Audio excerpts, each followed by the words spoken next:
Hi everyone, I'm James Troy, and this is my series going through accounting basics for businesses. If you're a business owner or entrepreneur, managing your finances is one of the most critical skills you can develop. Today, we're diving deep into the accounting cycle, a step-by-step process that serves as the backbone of good financial management. Understanding basic accounting can save your business thousands of dollars. With a bit of time and effort, you can learn to handle your books yourself, make more informed decisions, and avoid the need for an expensive accountant. So let's start off with what the accounting cycle is. Well, the accounting cycle is a structured process businesses use to accurately record and analyze their financial position. It consists of 9 steps. Step 1 is to analyze business transactions and record them in a journal. Step 2 is to post the journal entries to the ledger. Step 3 is to prepare an unadjusted trial balance. Step 4 is to analyze adjustment data. Step 5 is record adjusting entries and post them to the ledger. Step 6 is to prepare an adjusted trial balance. Step 7 is to prepare financial statements. Step 8 is to record closing entries and post them to the ledger. And finally, Step 9 is to prepare a post-closing trial balance. But before we start on a dive into each of these steps, let's discuss 2 crucial accounting principles that we're going to need to make sense of the accounting cycle. The first one is the revenue recognition principle. This principle says that revenue is recorded or recognized when the services have been performed or goods have been delivered to the customer. So here's an example. If my cleaning business provides services to the customer on January 10th, but the customer pays me cash on January 20th, I still record the income on January 10th because I have the rights to that revenue now that I performed that service. The second principle we're going to talk about is the expense recognition principle. This principle says that expenses are to be matched with their associated revenues, and so they're recognized in the same period as those related revenue. So here's an example. If a company purchases t-shirts for $3,000 and sells those t-shirts for $6,000, then the expense of $3,000 and the related revenue of $6,000 must be recognized in the same accounting period. So now we're going to go ahead and break down each step in the accounting cycle one by one with examples and actionable insights to help your business. Let's start with step 1 in the accounting cycle, which is to analyze business transactions. Every transaction your business makes affects at least 2 accounts. Your first task is to identify which accounts are impacted and how. Accounts in accounting are categorized into assets, liabilities, equity, revenue, and expenses. And together they make up your chart of accounts, a comprehensive list of all the accounts your business uses. Here's how to create a chart of accounts. First, look at your recent transactions and identify categories that fit your business operations. Second, write a brief description for each account. This can be only 1 sentence. And finally, assign numbers to the accounts for tracking purposes. For example, cash might be 01, accounts receivable might be 02, and inventory might be 03. With your chart of accounts in place, you're ready to record transactions accurately. Let's look at how to create a journal entry now. Even if you're using accounting software such as QuickBooks or Xero, understanding how to do a journal entry is crucial because it will not automate that for you. A journal entry has 4 different columns. The first column on the left has the date of the transaction. The column to the right of that is where we record each of the accounts that are affected. And the last 2 columns are where we record the debits and credit amounts for each journal entry. So now that you understand the basics of what a journal entry is, we need to go in depth about what debits and credits are so that you can accurately make them. So in order to understand this concept, we first need to understand the fundamental accounting equation. This equation says that assets are equal to liability plus equity. Assets are resources that are owned by the company that have a future economic benefit. Liabilities represent everything that your business owes to its creditors. And equity is the amount of money that the owners would get if the business were liquidated and all debts were paid off. And when understanding debits and credits, we need to think left side equals debits, right side equals credits. Whenever we want to increase something on the left side of the accounting equation, we're going to debit it. And whenever we want to increase something on the right side of the accounting equation, we're going to credit it. This also works in reverse. So to decrease an asset account on the left side, we're going to credit it. And to decrease something on the right side, we're going to debit it. So let me give you a practical example to tie together everything we've just talked about. Let's say that you're running a bakery and you just purchased $1,000 of flour and sugar from the store. Here's what the journal entry would look like to record this transaction. You would have a debit of $1,000 to your inventory account, increasing it, and a credit to your cash account, also an asset, decreasing it. This is just one example. If you need help understanding all the different journal entries and accounts that are commonly used, I've created a ton of free written content, worksheets, as well as video help guides that will help business owners like yourself practice these concepts so you can feel comfortable enough to apply them to your own business. All this content and more will be dropping soon as part of my free School Games community. So we'll move on to 3 important tips to remember when you're creating journal entries. First is the reason that we use the double entry accounting system and record at least 1 debit and 1 credit in every single journal entry is so that we can ensure that afterwards the accounting equation I just talked about stays in balance. Second, after every transaction, we want to ensure that not only we have 1 debit and 1 credit, but also that our total debits equal our total credits. And if they're not equal, this means that our fundamental accounting equation cannot stay in balance. And thirdly, here's a tactical tip for general recording. You should be recording every single transaction immediately.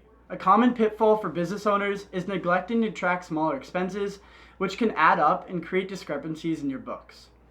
So your next step after recording your journal entries is to post them all to the ledger. The ledger is where you organize all your transactions by account. Think of it as the master file that shows the running balance of every account in your business. Simply put, if we use this last example for reference, where we bought $1,000 of flour and sugar from the store, the updated ledger would now show a debit balance of $1,000 in your inventory account and a credit balance of $1,000 in your cash account. So if your business is using QuickBooks, after you create a journal entry, the software will automatically post it to your general ledger so it reflects your new account balances. But if not, using a simple T account like the one on screen for each account in your chart of accounts, and then recording each debit and credit transactions is also possible, but much more tedious. The next step is to create an unadjusted trial balance. A trial balance is a list of all the accounts in your business's chart of accounts, as well as the debit and credit balances in each of those accounts. The purpose of a trial balance is to catch any errors and ensure that at the end of the journal entry and posting process, your total debits still equal your total credits. The reason that the first trial balance is known as the unadjusted trial balance is because we have not yet recorded any of our adjusting entries. Here is what a sample adjusted trial balance might look like. Steps 4 through 9, which we're going to talk about now, are done at the end of the accounting period. This set of steps start with the analysis of adjustment data, followed by the recording and posting of adjusting journal entries.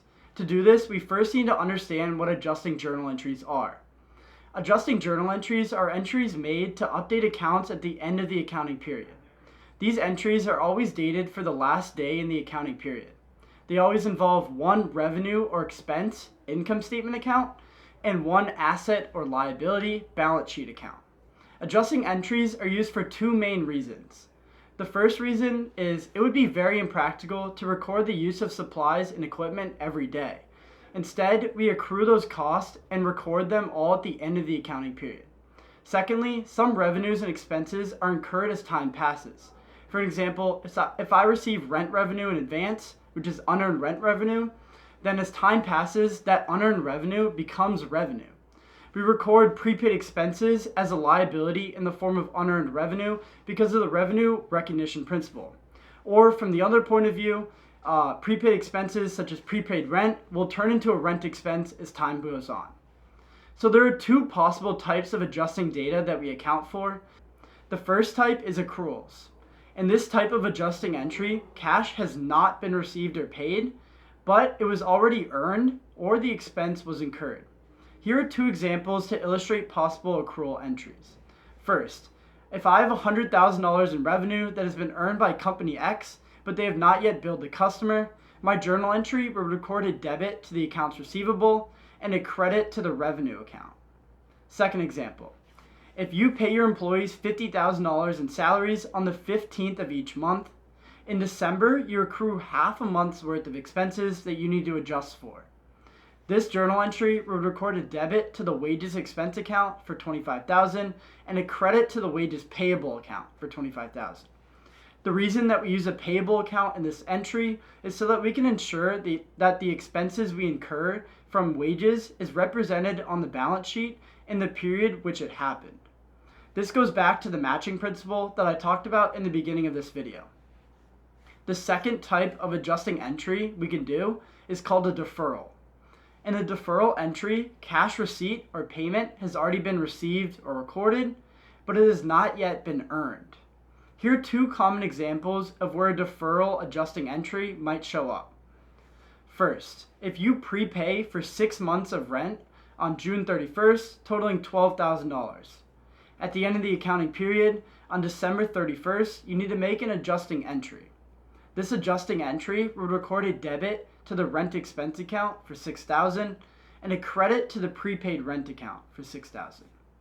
Here's the second example. A customer prepays you for $8,000 worth of services. At the end of the year, you perform services totaling $5,000. To record this entry, you're going to record a debit to the unearned revenue account for $5,000 and a credit to the service revenue account for $5,000. If you want more examples or help understanding how you can apply what I've just talked about to your business, feel free to check out my free school games content that might be out by the time you're watching this video.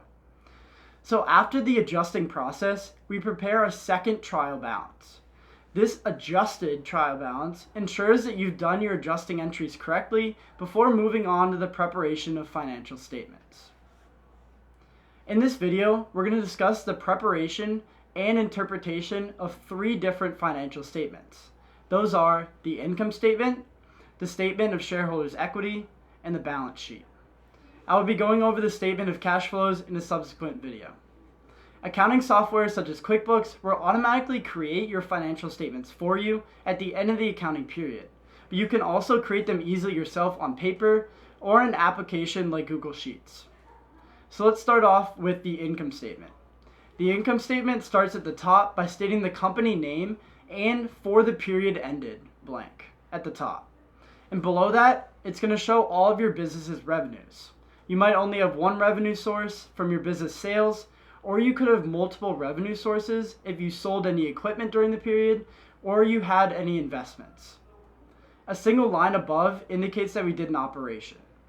And next, we're going to write out all of our different expenses on separate lines and total them. The final line on the income statement is our net income, found by taking our total revenues and subtracting our total expenses. Next, let's take a look at the statement of shareholders' equity. Equity is made up of 2 different parts. We have common stock and retained earnings. You can see these 2 sections represented at the top of this financial statement. For private companies, you will not have common stock. However, tracking your retained earnings is important in understanding the financial health of your business. Retained earnings is calculated by taking the beginning balance, which is the ending balance from the previous period, adding your net income, and subtracting your dividends. Net income, dividends, and common stock amounts gained throughout the period are shown on the left side of this financial statement. This financial statement is not necessary to prepare as a small business owner. However, you should have an idea of how the equity in your company is changing over time. Finally, let's talk about the balance sheet, which is the most important financial statement. The balance sheet gives you a snapshot of your assets, liabilities, and equity at a certain point in time. And for that reason, the top of the balance sheet reads as of blank date as opposed to for the period ended blank. The balance sheet first totals your assets on the debit side and then your liabilities on the credit side. Finally, it will show equity at the bottom. The last line of the balance sheet adds together your total liabilities and your equity. When preparing the financial statement, it's crucial to ensure that your assets are equal to your liabilities plus your equity so that your accounting equation stays in balance.